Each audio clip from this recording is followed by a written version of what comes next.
I've already invested a whopping $60,000 into just ensuring your happiness. Yet how could you reduce me to merely a wallet or an ATM? I don't recall ever soliciting your assistance. Lily, Max's wife, scoffed with a sneer. Why don't you try halting the payments if you're so bothered? After all, I'm quite the big shot. I can easily handle it myself, added Max, his tone equally dismissive. Even Max, my eldest son whom I've raised, behaves in this manner. After coercing me into covering the expenses for a $20,000 engagement party and a $40,000 wedding, they have the audacity to treat me like this. They only see me as a cash cow. I must have made a mistake in raising my son. I'll never allow them to push me around again. I've heard you loud and clear, responded Chloe. Are you sure about that? You know we won't let you see your grandchild, right? Max threatened. You don't have to. I'd be more than happy to cease the payments, Chloe retorted. From that point on, Max and Lily experienced a swift downfall. They have been treating Chloe like a money tree. My name is Chloe. I'm 56 years old. I've been struggling alone ever since my husband passed away 12 years ago. Between my job and raising my 2 children, I've always had my hands full. I'm currently an executive at a decent company, which I've been with since before I got married. To the outside world, I guess you could call me a career woman. The children who were high schoolers when my husband died have now graduated college and are working. So I'm a bit relieved. I just wish they'd settle down and start their own families soon. While contemplating these thoughts, Chloe lived alone comfortably in the condominium that she used to share with her children. Then, one day, Max called her, saying, I want to introduce you to a woman I'm thinking of marrying. Delighted, Chloe agreed. Max, who turns 28 this year, works for a large corporation as a salesman. Although he has been a bit of a playboy, it seemed like he was finally settling down. On the day he was to bring the woman he was planning to marry, Max said, Mom, long time no see. This is my fiancée, Lily. Lily was a receptionist at the company where Max worked. She was strikingly beautiful, and Chloe felt proud of her son for finding someone like her. Oh, congratulations to you both. I'm here to support your happiness, Chloe beamed. As their conversation progressed, the topic of the engagement party arose. We're planning to have an engagement party soon. I need to start preparations. Mom, could you cover the $20,000 cost for the engagement party? I was taken aback. I had assumed the average cost to be around $10,000. However, seeing their joyful expressions, I couldn't bring myself to refuse and agreed. Of course, it's a joyous occasion, I thought to myself. Later, my eldest daughter Mia came to visit. Mia, how's work going? The deadline was yesterday, I inquired. I'm managing well, so don't worry, Mia replied. Mia is a manga artist. While she hasn't achieved a major success yet, she has her own series and manages to sustain herself. She has always been talented at drawing and has a deep passion for manga, making it the perfect career choice for her. By the way, Mom, isn't Max getting married? Maya asked. Yes, he came by the other day with his fiancée Lily to introduce her.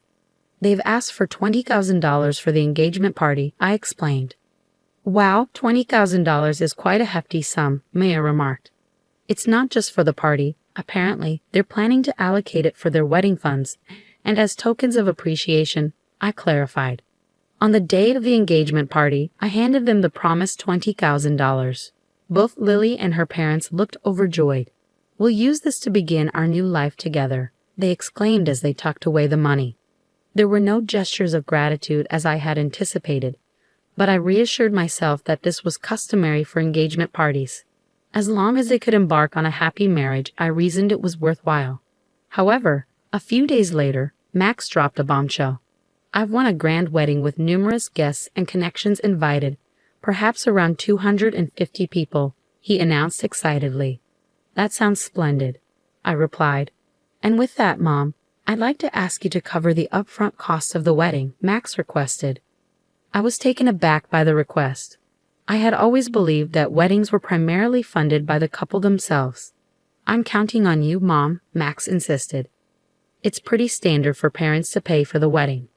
But didn't I already contribute a significant sum for the engagement party? I questioned. Lily's parents are frail and unable to contribute, and I'll make sure you're reimbursed for the wedding gift, Max assured me. Reluctantly, I opened the bill Max had brought. To my shock, The amount was $40,000. The idea of such a hefty upfront cost made my head spin. How extravagant of a wedding are they planning? I wondered aloud. Wait a minute, isn't this a bit excessive? Why not have a wedding within your means? I suggested. It's a once-in-a-lifetime event and Lily doesn't want to compromise. Plus, don't you want Lily's parents to see how happy she is? Max countered, cornering me. Feeling pressured, I couldn't bring myself to refuse. All right, it's indeed a joyous once-in-a-lifetime occasion, I conceded. Seeing my consent, Max smiled and thanked me before leaving the room. Later, I transferred the upfront cost of $40,000 to the wedding venue. It was difficult to part with the money I had been saving for my retirement, but I reassured myself that it was for my child's happiness. 2 months later, on the wedding day, the venue was more luxurious than I had anticipated. Mia and I arrived early in the morning to change into our dresses and get our hair done. As I approached the bride and groom's dressing room to knock, I overheard their conversation. I can't believe we're able to have such an extravagant wedding.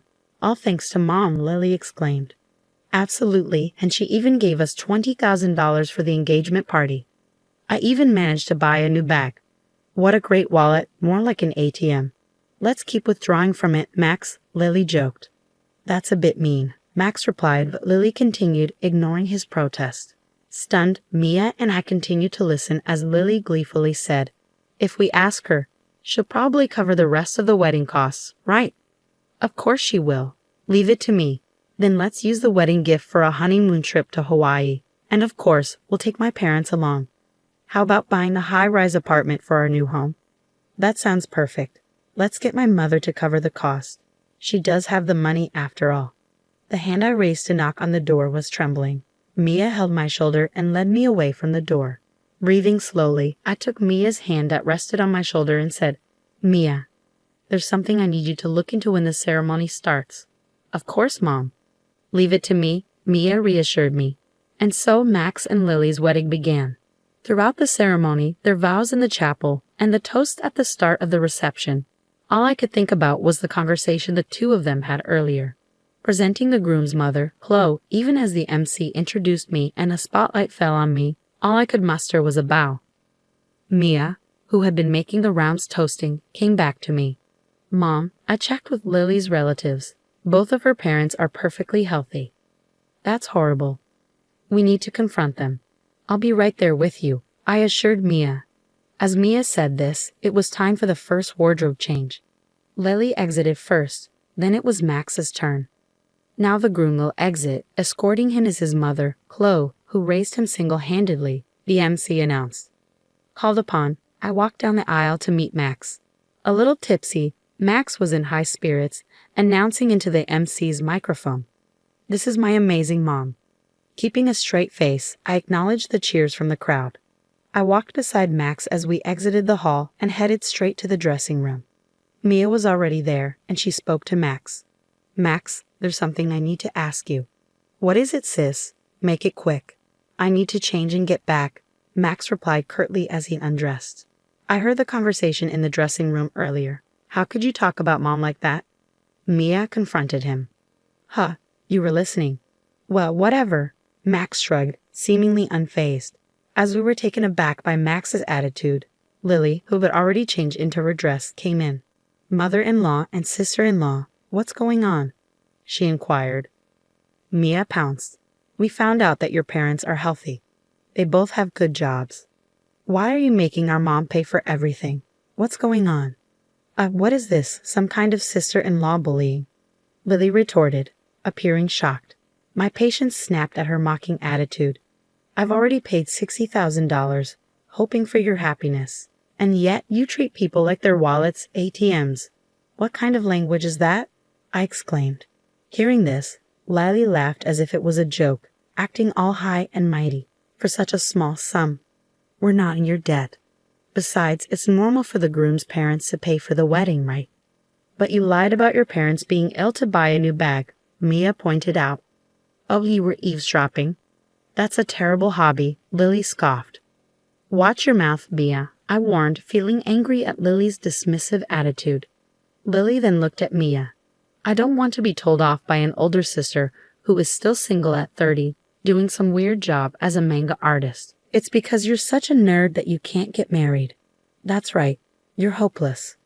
When it comes to marriage, sis, mom, if you want to see your grandkids, don't speak rudely to us, Max asserted. Mia was stunned speechless. How dare you speak to me like that? I tried to scold them. But Max laughed and responded, if you're going to talk like that, try stopping the payments. After all, I'm in a light. I can easily handle it. Well, it'll be a shame to lose the cash cow, Lily chimed in. I had already paid $20,000 for the engagement party and $40,000 for the wedding. And this is how they repay me. No gratitude, only cruelty. I must have gone wrong somewhere in raising my son. I'd had enough. I wouldn't be manipulated by them anymore. I've heard all you have to say. Are you sure about that? If you don't listen to us, you won't see your grandchild. Max threatened. But I firmly responded, that's fine. You don't need to bring him over. I'll gladly stop the payments. Max and Lily just stared at me, stunned. I'm severing our ties here. I wish you all the best with that, I declared, taking Maya's hand as we left the venue. The joyous noise of the reception was still audible as we departed. A month later, as Mia and I were enjoying some tea at home, the intercom rang with a shrill tone. Oh, Mom, it's Max. What should we do? Maya asked. Let him in, dear, I replied. Max, whom I hadn't seen in a month, looked remarkably worn and tired. Why the sudden visit, Max? I inquired. Mom, you must have received the bill for the wedding venue by now. Why haven't you paid? Max asked. Huh? Oh, the bill for the remaining balance. It was $45,000, right? It arrived, but I have no obligation to pay it, I stated firmly. Don't be like that. In the end, we didn't receive many wedding gifts and couldn't pay the bill, so now we're in debt, Max confessed. At that, Mia laughed and commented, from what I overheard at the wedding. It seems you two have quite a bad reputation. You, Max, have been throwing your weight around at work, doing haphazard jobs, and Lily, you've been putting down other women, flaunting your looks in marriage. I can see why people wouldn't want to give wedding gifts to people like you, Max retorted sharply. Hey sis, stay out of this, I interjected, feeling a sense of frustration. It's not just me you haven't been considerate of, it's everyone around you. The wedding expenses are your own doing. Please pay them yourselves, I pleaded. Mom, I'm in a bind here. Lily can't control her spending, and even her parents have started to take advantage of me. Lily's love of money isn't exactly a new revelation, Mom. Plus, having seen Lily, I can easily imagine her parents behaving the same way. Please, Mom, think about helping us. Give us some money, Max begged desperately. To Max's desperate plea, I sternly replied, you were the one who said, I'm in a light. It'll be a piece of cake, and told me to stop making payments, weren't you? And didn't you say that we were severing our ties? I have no obligation to give you any more money. Mom, don't call me Mom.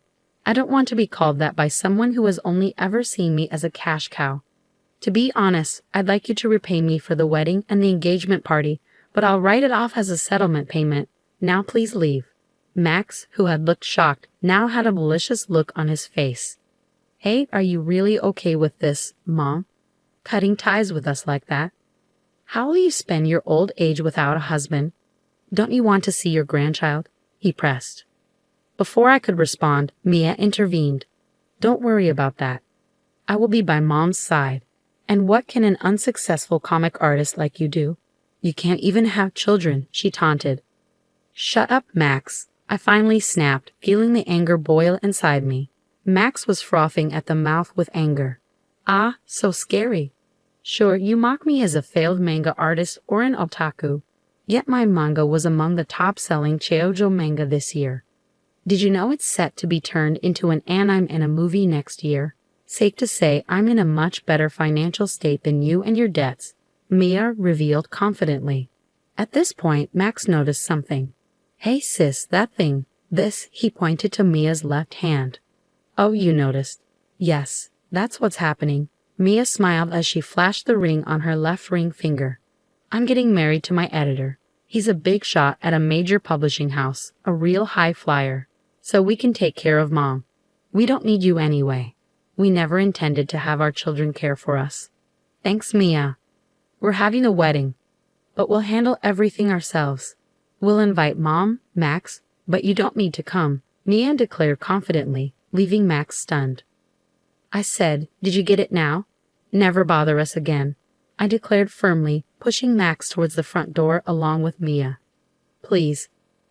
Mom, and you too, sis, Max pleaded, but before he could finish, something came to mind. What are you going to give us, money? Max asked eagerly. Upon hearing this, I turned to him with a stern expression. That director at your wedding.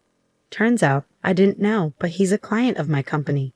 It seems you're hiring, and all your undeserved privileges were out of consideration for me. I told him to stop that, though. What? You didn't hear about this? Stop it. Please handle it on your own now.